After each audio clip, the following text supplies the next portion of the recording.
Welcome to ice kitchen. ഇന്നൊരു soya fry ഉണ്ടാക്കിയാലോ? ഞാനിവിടെ എടുത്തിട്ടുള്ള ഏകദേശം ഒരു 200 ഗ്രാം സോയ ചങ്ക്സ് ആണ്. അത് നന്നായിട്ട് ആദ്യം കഴുകി വൃത്തിയാക്കണം. ശേഷം ഒരു പാത്രത്തിലിട്ട് വെള്ളം കൂടി ഒഴിച്ച് നന്നായിട്ട് വേവിച്ചെടുക്കുക.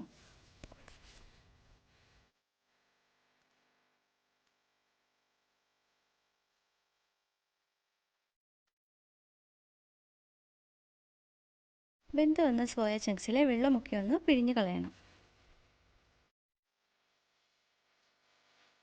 ശേഷം 3-4 പീസായി കട്ട് ചെയ്ത് മാറ്റി വെക്കാം. നമുക്കിനി മസാലകൾ എന്തൊക്കെയാണെന്ന് നോക്കാം. 3/4 ടീസ്പൂൺ മഞ്ഞൾപ്പൊടി,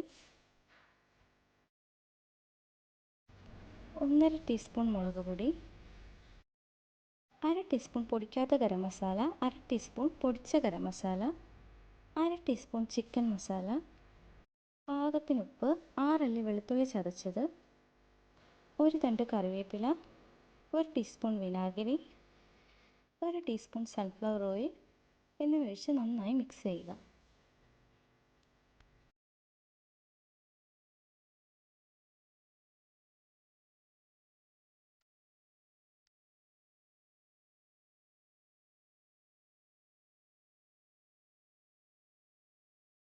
ഇനി ഇതിലേക്ക് 1/2 ടീസ്പൂൺ അരിപ്പൊടി ഇട്ട് കൊടുക്കുക.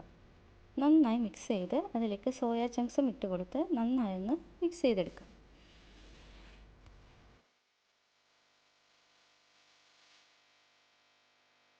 ശേഷം ഒരു പാനിൽ എണ്ണ ചൂടാക്കി ചൂടായ എണ്ണയിലേക്ക് പുരട്ടി വെച്ചിരിക്കുന്ന സോയ ചങ്ക്സ് ഇട്ട് കൊടുക്കാം.